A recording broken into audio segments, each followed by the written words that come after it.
खुद ही सरकार कल्प्रिट है और जब खुद ही पूरा जो प्रशासन और शासन कल्प्रिट है तो अब जो भी वो रंग भरना चाहें वो भर सकते हैं क्योंकि वो तो मुख्यमंत्री हैं। लेकिन आज भी हमारे उत्तर प्रदेश में जो सौहार्द है जिसको लगातार बिगाड़ने की कोशिश की जा रही है भारतीय जनता पार्टी द्वारा, और वो इसलिए की जा रही है तो कहीं ना कहीं जिस तरह से उपचुनाव के नतीजे रहे हैं और जिस तरह से चुनाव में धांधली हुई है, कहीं लोगों का आकर्षण, लोगों का ध्यान उस तरफ ना चले जाए, इसीलिए संभल वाली घटना को अंजाम दिया गया है। लेकिन आज पूरा उत्तर प्रदेश तैयार है, वो समझ रहा है कि जो मौजूदा सरकार है वो रोजगार के मुद्दे पे बात नहीं करेगी, वो आरक्षण के मुद्दे पे, वो महिलाओं की सुरक्षा के मुद्दे पे, हमारे किसानों को जिनको डीएपी नहीं मिल पा रही है।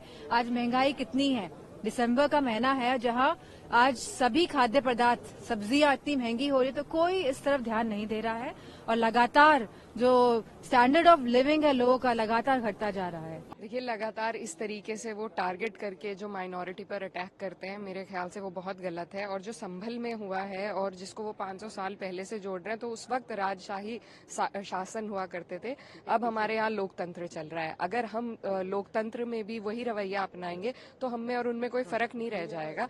तो आज डेमोक्रेसी है, हमारे पास कॉन्स्टिट्यूशन है, कॉन्स्टिट्यूशन के आधार पर देश चलना चाहिए। तो वो जिस तरीके से तानाशाही की तरफ जाना चाह रहे हैं तो ये गलत है, उनको कॉन्स्टिट्यूशन का ध्यान रखना चाहिए।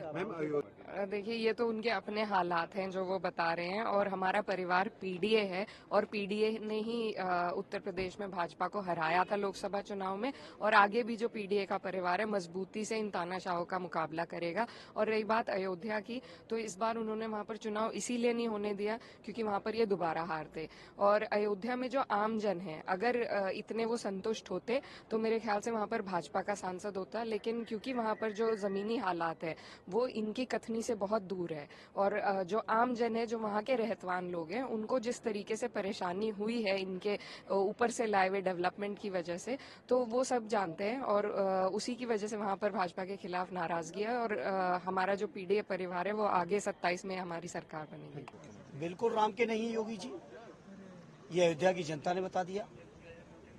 इस चुनाव के परिणाम ने अयोध्या की जनता का संदेश, भगवान राम का यही संदेश है कि योगी जी भगवान राम के नहीं है।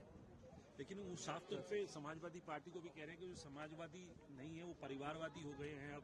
और जो बाबर, उनसे योगी जी से पूछिए, समाजवाद नाम लेने से पहले जयप्रकाश नारायण जी के नाम पर लखनऊ में इंटरनेशनल कन्वेंशन सेंटर जो बन रहा है, आखिर उसको क्यों नहीं बनने दिया? 8 साल में वो काम पूरा नहीं हुआ। जयप्रकाश नारायण जी की जयंती पर उनके मूर्ति पर माल्यार्पण नहीं कर पाए, उसके लिए पूरा का पूरा फोर्स लगाने वाले लोग समाजवादी महापुरुषों के बारे में कम से कम बात ना करें। और संभल पे जो आपको कहा उन्होंने कि 500 साल पहले जो बाबर ने किया, तुलना जो है बाबर के वक्त की और योगी जी से कहेंगे कि मानसरोवर पे चला जाए। हम सबके आराध्य भगवान शिव का स्थान है कैलाश पर्वत, कैलाश मानसरोवर, उसको मुक्त कराएं चल के। योगी जी कराएं, उनके 56 इंच के सीने से हो, उनकी बहादुरी से हो, तब कुछ मिलेगा। योगी जी आगे आगे चले, बीजेपी के लोग आगे चले, हम समाजवादी पीछे से चलेंगे।